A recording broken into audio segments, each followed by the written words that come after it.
Okay. And how you doing, Miss Annie? How are you, and how's everyone else? We great. I'm on, I'm doing great. I'm broadcasting on YouTube tonight too, just to let y'all know. Ooh, okay. Thanks for the heads up. Yeah. Yes. How are you, Melanie? I didn't hear you. Same. I'm blessed and I'm here. Thank you. All right. We're ready. Go ahead, Patrick. You get what you were saying. Yeah, I was just saying that Bobby was there, and there was a couple of other guys, and they just started talking about C. Freeman L for some reason. I don't know how the topic came up, but then they started talking about how his way of teaching, and that he liked to drink, Yeah, Bobby and liked they to called drink. him. Yeah. No, they were saying C. Freeman L. Oh, like to drink too? Okay, that makes Yeah, sense. they That said he was the drunken master, but he would drink beer. He would drink. I forgot what type of beer they said it was. Olden, makes sense too. You know, and Bobby was a drunk too. I didn't know that. Yeah, yeah, big time. Bobby drank, boy. You ain't know that? No, Yeah, man. no. Matter of fact, you know what? When he used to pour the libations, you're absolutely right. Because he would pour the libations and then do his thing with the ritual thing he used to, and then start teaching. Yeah, You're right about that. he used to be like he used to kind of promote it. He used to say the spirits. That's why they call it spirits. you Yeah, alcohol. yeah, Yep. you want certain spirits. He did a whole lecture on the different spirits, like what gin does, what vodka Mm-hmm. does, what he did a whole like Because it's chemistry. mm-hmm. It's chemistry, but in that word, chemistry is chem, Mm-hmm. and then that goes into alchemy and all of those other things. And it's like when we read religious books, we get the surface level of what it means. But when you like when it says in the Bible, when I became a man, I put away childish things. Correct. You're supposed to go from a level of believing to a level of knowing. Correct. Because when you believe, you don't really know. Correct. You're right. But when you know, I heard somebody say before, they were walking up to people in the street doing a YouTube video, and they were like, do you believe in God, or do you believe in Jesus? And then you had one older man, he said, oh, I don't believe in Jesus. He said, I know Jesus, and I know Jesus is real. So you know what I mean? That level of faith and being absolute about something Yeah. is what you want to attain eventually in your walk. Yeah. I say it all the time. You have to know. You have to know. It's nothing to believe. You have to know. There's when you believe you're unsure, just like you ask somebody an address, hey, I'm looking for this address. Do you know where 123 Main Street? And they say, oh, I believe it's down the street 2 blocks and make a right. They're not sure. But if they say, oh yeah, man, 100%, go down the street, make a second right and a third left, it's right there. I'm telling you, I know. I'm telling you, I know. I be there all the time. So that word believe and know, yes, it's not the same. It's completely different. Yeah. Let me see. Trying to get into this. It's like okay, I'm in. Y'all can hear me? Yes. Okay, perfect. But yeah, so we was gonna say we're gonna talk a little bit about esoteric knowledge tonight, and we're gonna do more of promissory note.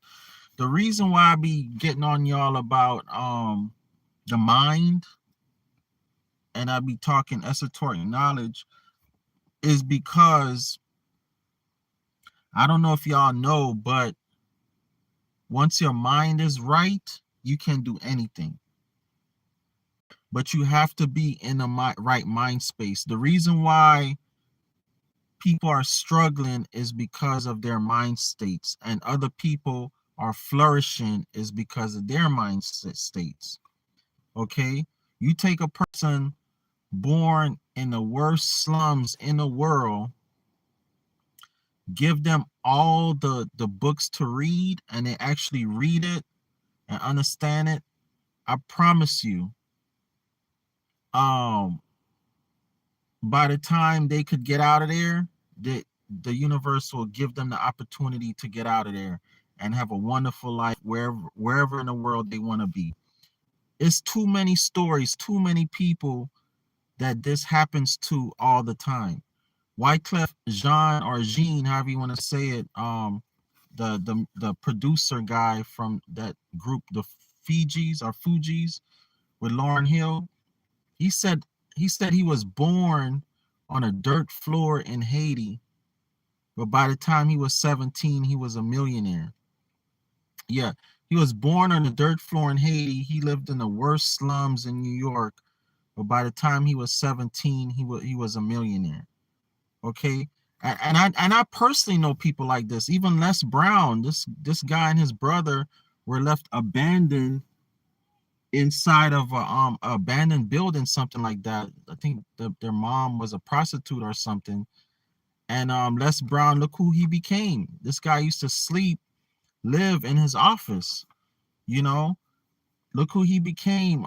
Tony Robbins. I mean, Dean Graziosi. You can name a million of these people, millions of them. Okay, so it has nothing to do with how you start.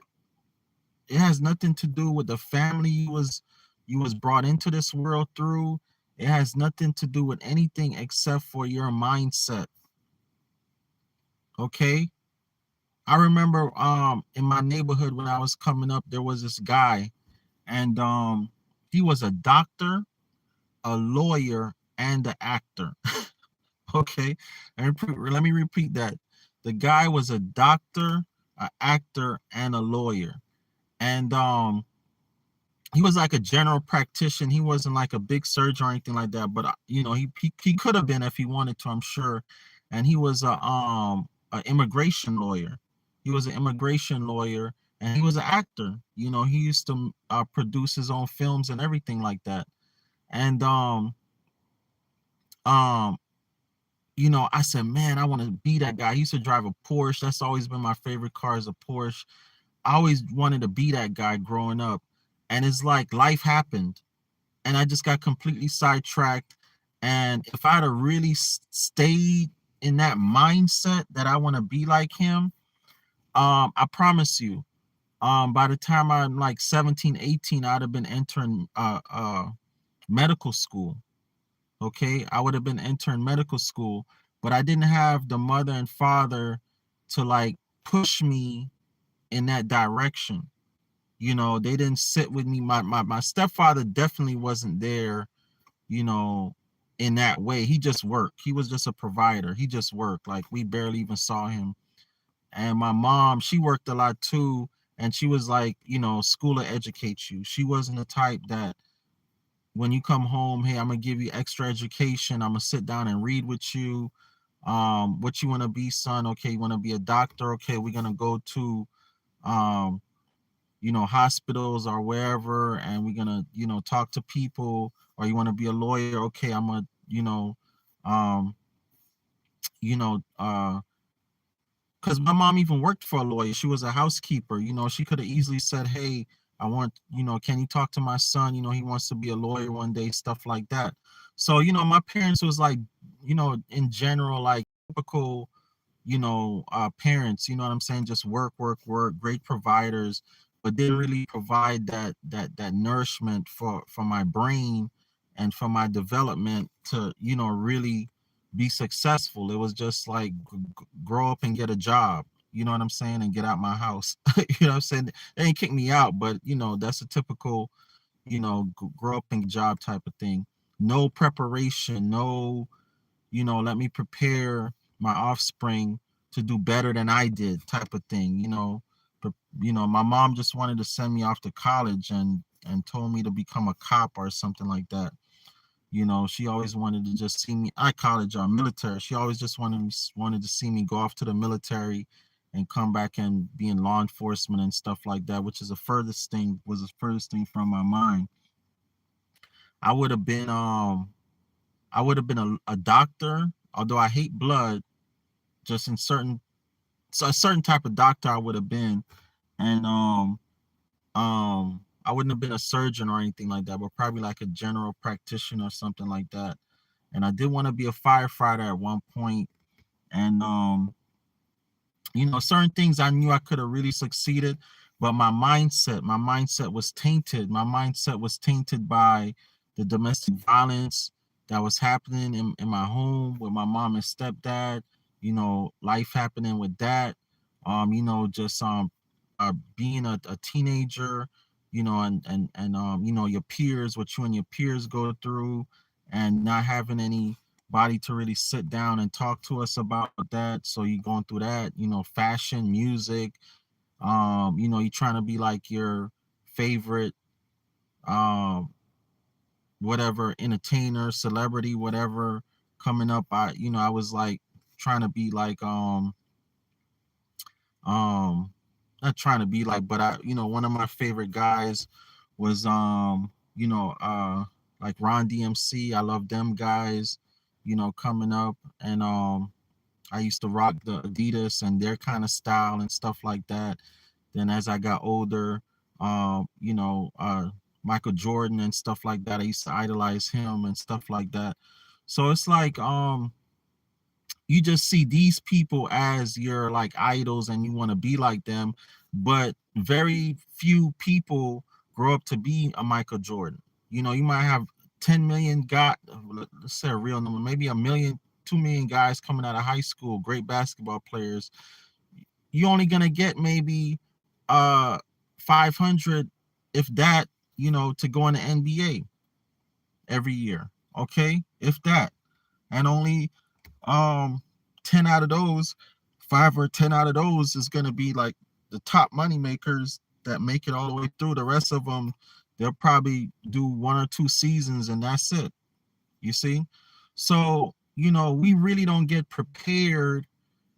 Most people, the reason why most people fail or struggling or just come out here in the world and just have to figure out life themselves is because of not being prepared.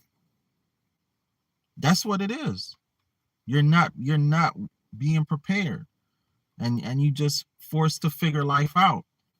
And my mom used to say, well, I had to figure it out. What's wrong with you? You know what I'm saying? She used to tell us that, which I got it, but I'm saying, okay, you had to figure it out. At least tell me what you figured out. At least tell me what you figured out. I never even got that.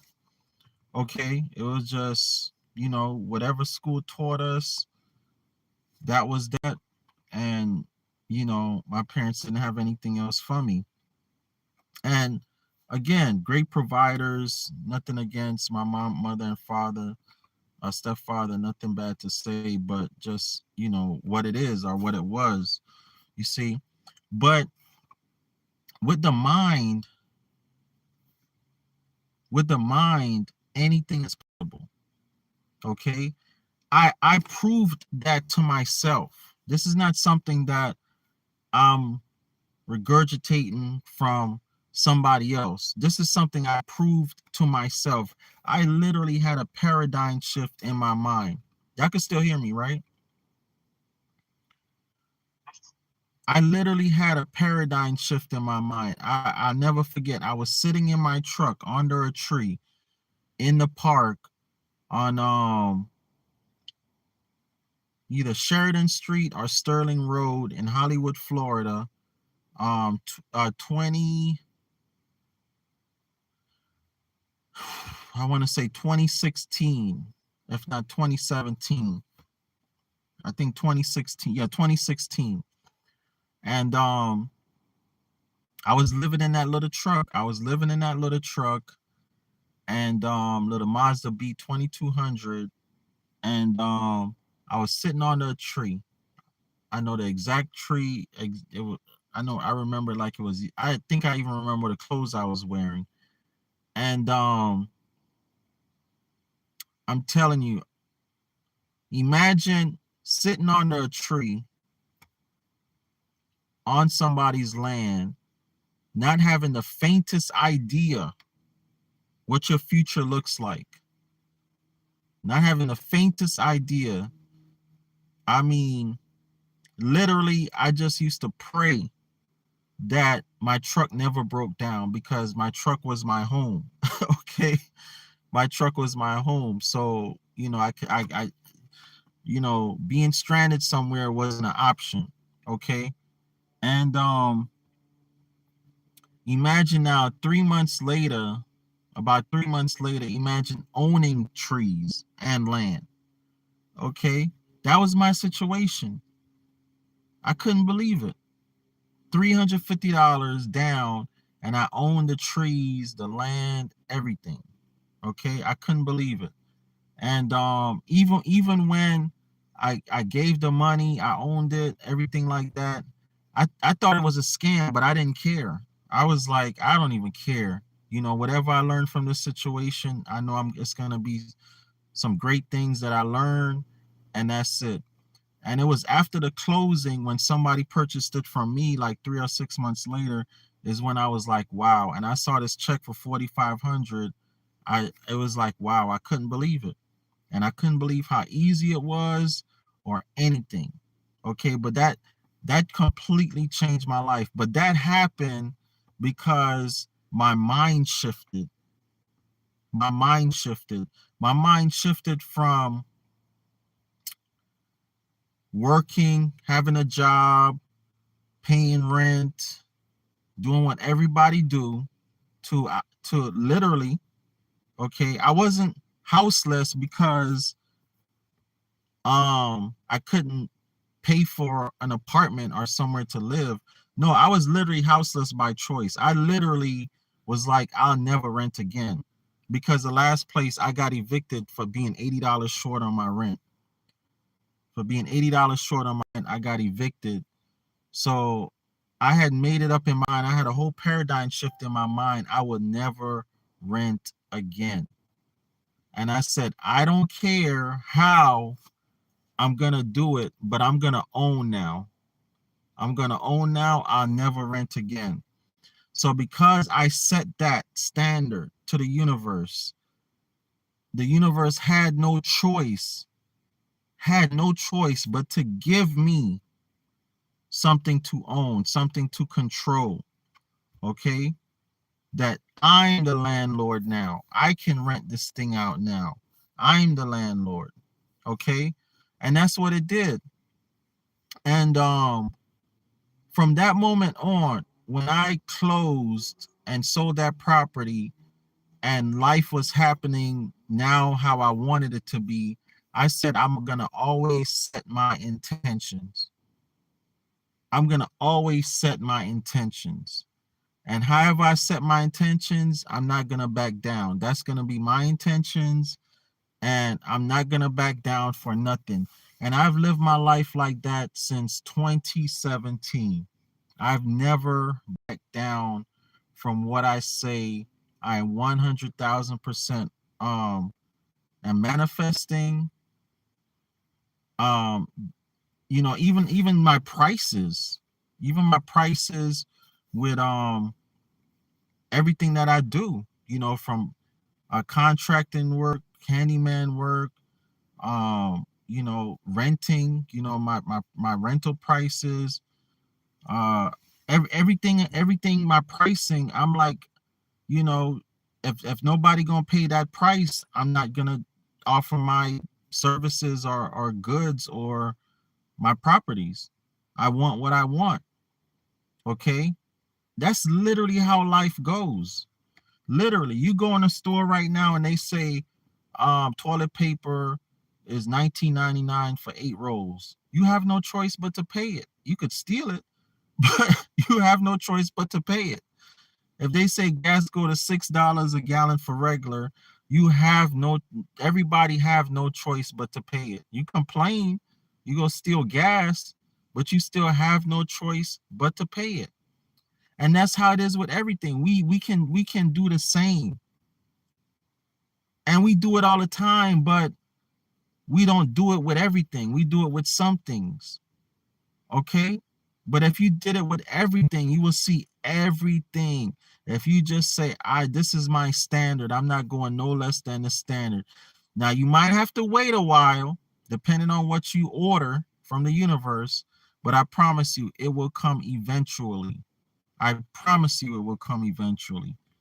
I mean, everything I've done, even from my lake property that I got to this other one I'm buying in the mountains, like it's all, I literally, God, probably about a month ago, I say, you know what? I'm going in the mountains next. I'm gonna buy a property on a mountain.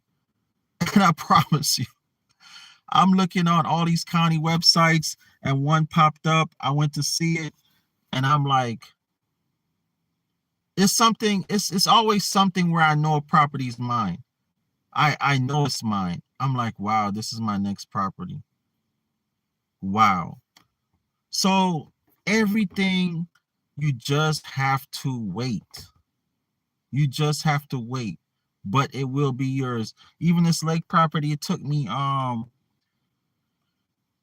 probably 4, 5, 6 years to manifest it. I want to say, yeah, because let me see, about 5, 6 years to manifest it. So sometimes it take a minute. This mountain property, like a month, 2 months. Okay. They're gonna start the bid. I want to say in another month. I don't know how long it's the bid gonna go on, but definitely before the year is out, I have that property in the mountains. So it's just sticking to your guns, as they call it, sticking to your guns. But this requires a strong mindset. Every successful person that I watch their videos, I listen to this guy called Patrick Bet-David a lot. And he said he stopped having sex. He said he's never gonna have sex again until he become a millionaire. He said it. He said I'm not gonna indulge in drinking, smoking, sex, anything until he became a millionaire. He was driving a Ford Focus and he was just fully focused on becoming a millionaire. And it took him a year. I think he said a year, and he became a millionaire. You have to 100,000% dedicate everything, every every DNA in your mind, body, soul, and spirit to what you're manifesting. If you do that, I promise you, no matter how young you are, how old you are, you could be 10 years old and say you want to be a doctor. How many doctors we know, teenage doctors? They made a whole show about it called Doogie Howser. Okay. I know another guy personally, he became a doctor at like 50 something. Okay. He went to medical school at 40. Okay. Then my teacher, my personal teacher when I was in college, he was a janitor. He was a janitor at the college, and he said he's gonna go back to school, and he became a teacher at 52. He became a college professor at 52. Okay. So this is a guy that was an immigrant, came to my America, was a janitor, went back to school and got a GED and became a college professor, a community college professor at 50 something. I don't remember if it was 52, but it was 50 something. Okay. So you can do anything no matter how young you are or how older you are. It doesn't matter. It just your mind, the minute your mind shift into that and you say you're gonna do that, it's just it's not if, it's when. I never thought I'd be sitting up here teaching people promissory notes, trust, real estate, you know, like one of the top gurus out here. I never thought this in a million years. And prior 2017, I didn't even know any of this stuff. I didn't even know any of it, really. Okay. I did do mortgage processing when I was like 30, 31. Um, I worked for my aunt-in-law, and she had a mortgage company, but that's pretty much it. Okay. So if you say right now you want to be a doctor, I don't care how old you are, you could do it. You could do it. Within 4 or 5 to 12 years from now, I could hear you say Dr. Melanie, Dr. Patrick, Dr. Annie. It doesn't matter if that's what you really, really, really want to do. Okay? So it's the same with this. If you guys say you really, really, really want to do this real estate thing, you really want to be land developers, homesteaders, farmers, ranchers, okay? You stick with it. You stick with it. You keep coming to class like you guys do. You study when you're not in class. You just stick at it. I promise you, if I can do it at my education level, anybody can do this. Anybody. Okay? So tonight, I'm gonna make sure you guys can hear me every now and then because I can't see the other screen because I'm looking at the screen with the document. But you guys could still hear me, right? Yes. Okay. So tonight we're gonna go more into promissory notes. Okay, we're gonna go more into promissory notes. Last time we had we was talking about, so we already went over the basics. The basics is with every contract there's basics. Everything there's basics. Okay. If you did a bill of sale, you selling your car, you did a bill of sale, you're gonna have the date of the sale. You're going to have the buyer who's buying a car, information, name, address. You're going to have the seller name and address. You're going to have the car, make, model, VIN number. You're going to have the price of the car that is being sold, okay? You're going to have if the car is going to be financed, okay? You're going to have how much is being financed, how much is being put down, monthly payment, late fee charges, basic stuff. Every contract has these basic things. So it's the same thing with a promissory note. And again, a promissory note is like a mortgage, but in a private, we use promissory notes. In the public, they use mortgages, and that's a whole nother story. So, but it's pretty much the same idea, okay? It's loan documents. So with loan documents, with property, with land, it's the same idea. You're gonna have a date, okay? You're gonna have the seller's name and address, the buyer's name and address. It don't matter if the buyer is you personally, a LLC, a trust, whatever. The seller is you personally, a LLC, a trust, whatever. Just a buyer and the information, a seller and the information. It's going to have the parcel number. It's going to have the address. And we'll go over parcel numbers and addresses. That's another time. Parcel number is basically the VIN number, but for property. Like a VIN number is for cars. You have a VIN number for property. That's called a parcel number. Then you're going to have the address. Okay. You're going to have like the acreage, how much land it is. You're going to have, if it's being financed, well, first of all, the sales price. You're going to have the sales price. Then if it's being financed, you're going to have, whatever down, the monthly price, how long the loan is for, how many months or years, usually in months. You're going to have, any late fees, uh, uh, penalty, how much that's going to be. These are the basic things, okay? But now the reason why you have 5, 10, 50, 100 pages in promissory notes, not trust documents, mortgage documents, is because of extra caveat, extra things that can happen, okay? It really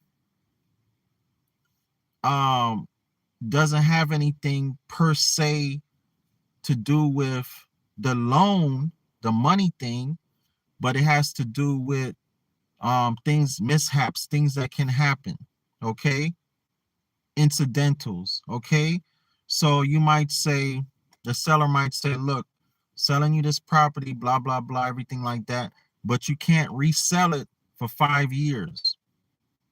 That's the same thing they do with FHA loans. I think it's FHA loans. You first time home buyers getting FHA loans, they can't sell the house for 5 years. They can't even rent it out. Okay, whoever signs on that paper to put that house, and it has to be a real living man or woman, okay, not a company. It has to be a real living man or woman, have to live in that house, not your auntie, uncle, cousin, brother, nephew, while you live in another state or another city. No, you have to live in that house if you sign for that house. Okay, if they figure out you're not living in that house, they could void that whole mortgage, take the house back, however they do it. Okay, it's the same thing in a private with promissory notes. They can put anything in there that they deem necessary until the loan is paid off. Okay, so if they want to put in there, you can't grow marijuana on these 5 acres, even though it's just land and it's perfectly legal in that states, they can't. If they put on there, you cannot rent it out, they can't. And it's the opposite. They could put on there, yeah, you could grow marijuana, yeah, you could rent it out.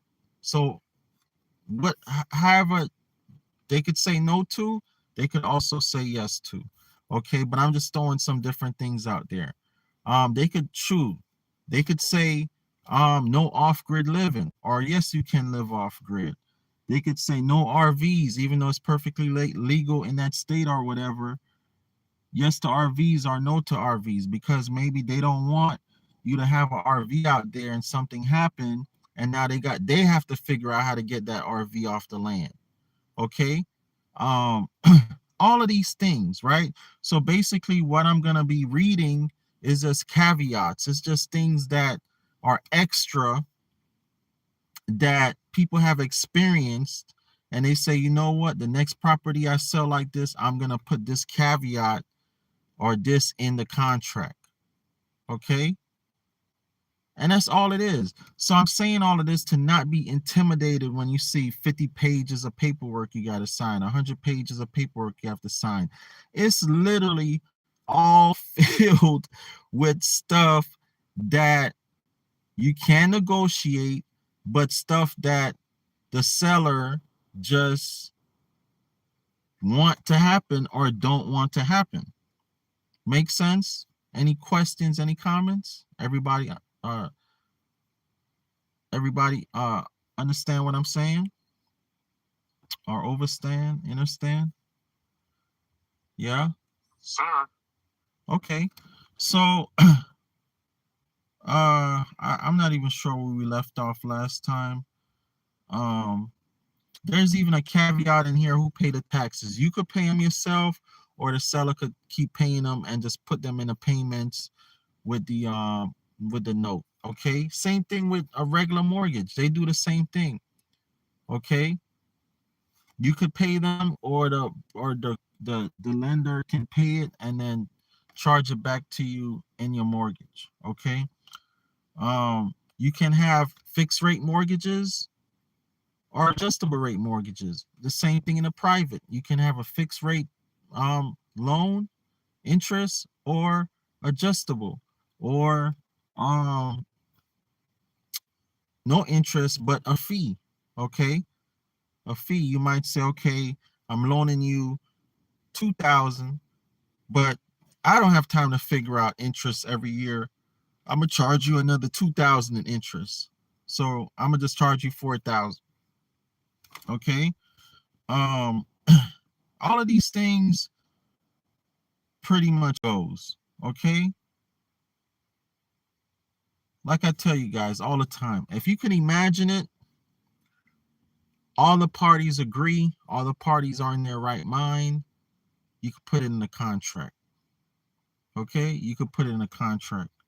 I don't care if you say, look, I'm gonna pay you 2,000 plus 2 billy goats and a cow. Okay, if you could put it in a contract, word it right in a contract, and all parties are in their right mind and sign it, it's a deal. Okay, I've seen it. All right. So let me see. Any questions, any comments? Well, look at this here.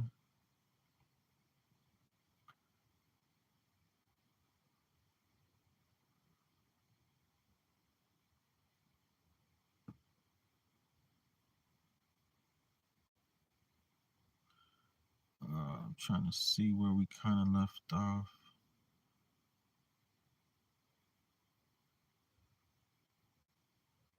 Okay, I think we kind of finished because it's only a couple of things here. Okay, so another thing in the type of promissory notes we sign is called inspections. Okay, so this one says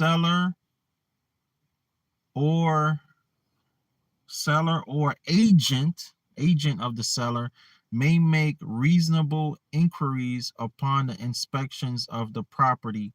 Seller shall give purchaser notice at the time of prior to an inspection, specifying a reasonable cause for the inspection. So that's like, landlords and stuff. Landlords, if they put it in a lease, hey, I do inspections every month, every 3 months, every year.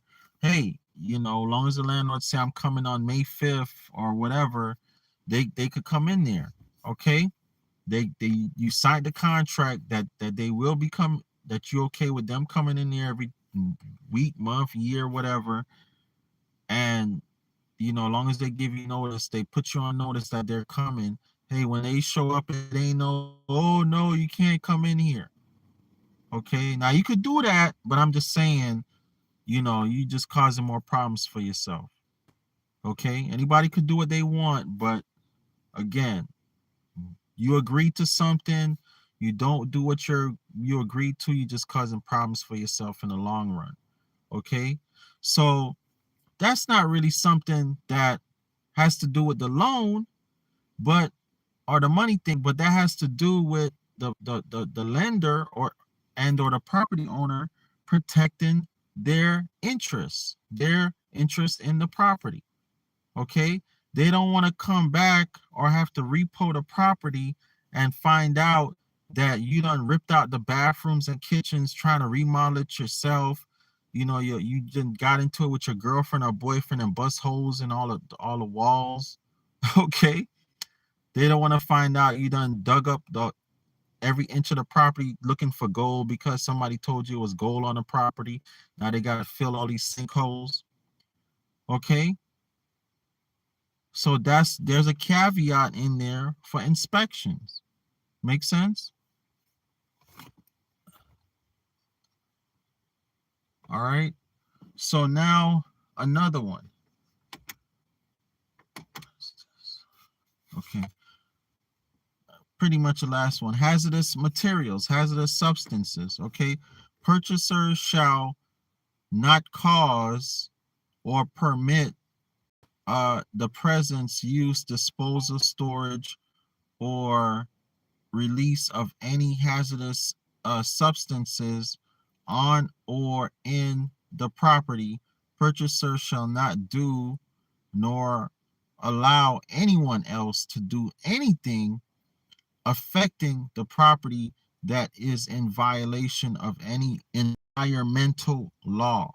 Okay, the preceding two sentences will not apply to the present use or storage on the property of a small quantity of hazardous substances that generally are recognized to be appropriate or normal residential use. Okay, so then it goes into basically dumping kerosene, flammable, toxic items on the property, stuff like biohazard materials, stuff like that. Okay, so again, has nothing to do with the money thing, but this is something people do.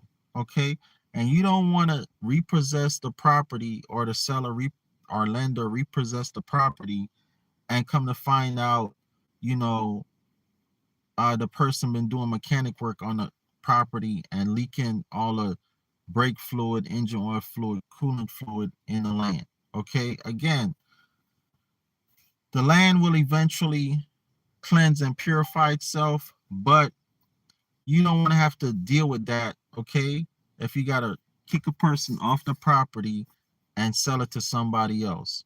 So you have that caveat in there that if you catch them doing, boom, you could, hey, get out of here. All right. And it's in the contract. So again, you could do what you want. A buyer could do what they want and fight it, but ultimately just making it hard on themselves. Okay? Make sense? So that's really it for that, guys. I want that to kind of soak in. And again, you could add a million of these caveats. Whatever you feel. No animals, no, or you can have animals. No more than 2 cars on a property, or you can have a fleet of cars on a property. You could go into whatever you want to go into. Somebody was going to say something? Okay. So next class we're going to go into um one of the reasons we started off on promissory notes here. We're going to go into how you wrap a promissory note basically around another promissory note. Okay, we're going to start that. Okay, we're going to start that. Okay, and pretty much all it is subleasing. So it's like you lease a property from somebody, okay, but then you say, oh, I leased this 4-bedroom from Mr. Knight. I'm just here by myself. My baby's grown, they moved out. I got these empty rooms. You know what? Let me just go ahead and rent these rooms out. Okay. So what you would do is you would contact Mr. Knight and say, Mr. Knight, I know I'm renting this house, but it's empty. How you feel about me renting out some of the rooms in the house? And they're gonna say yes or no. Okay. If they say yes, say, okay, cool. Can I have that in writing that you okay with sub renting, and they'll put it in writing for you. Now, the same contract they gave you, you're going to give your tenants, okay, and this is also called house hacking, but obviously it's not going to show that you're renting the whole house unless that's what you're actually doing. It's going to show that you're renting rooms, okay? So in the lease, it's going to show you're renting rooms. So it's the same thing. If you have a mortgage or promissory note, you would get permission, okay, from the lender, all right, and you would create your own lending instruments or documents, and let your buyer now sign that. Now, there are ways around it to where you don't have to let the lender know, okay, from my understanding with certain type of loans. Okay, you don't have to let the lender know that you're basically creating another loan. Okay, so if it's for example, if it's a situation where um um you basically um almost finished paying for the property, it's not a situation where, like I said, FHA loans, um you can't you cannot rent it out or lease it out. You can't even rent it out or lease it out to anybody, much less create another note around it. Okay, if it's just a situation where you like almost finished paying for the property, or you're out of that 5-year thing, you can do it. Okay. um And we're also gonna get into how there's ways around it completely, where you basically just adding the person to your loan. Okay, you adding the person to your loan. So basically the person's really becoming your partner. The person's really becoming your partner. You're not even creating a loan to loan them money. You're just adding them on to your existing loan. Okay, but you're holding them accountable to pay you. You're not holding them accountable to pay the original lender, if that makes sense. Okay, you're saying, hey, I'm gonna pay the loan. You pay me and I'll pay the lender, because I don't really know you like that. I don't trust you like that to pay the lender.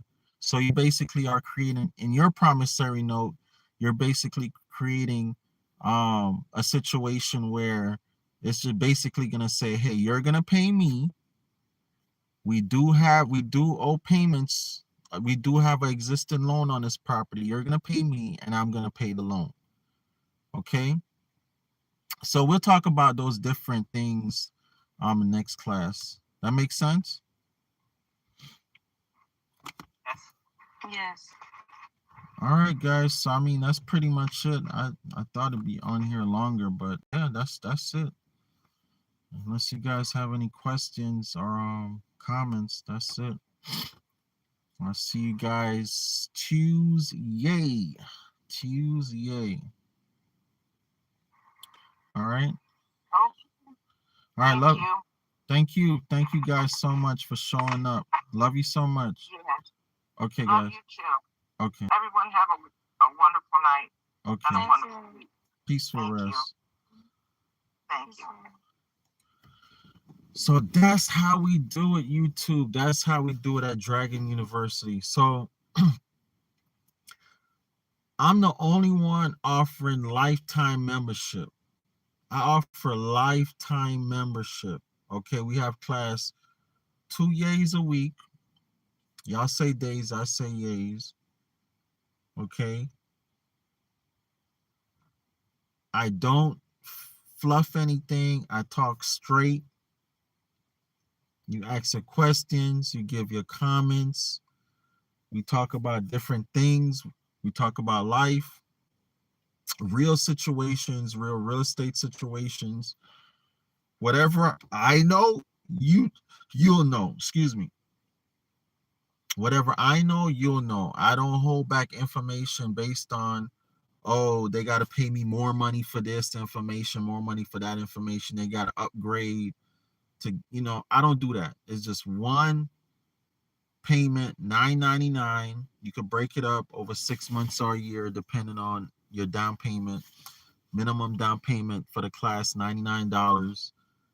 And that's it, man. It's real simple. Life is simple.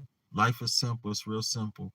Anyhow, get in a mastermind, 754-229-0940. 754-229-0940. Love you guys. Peace.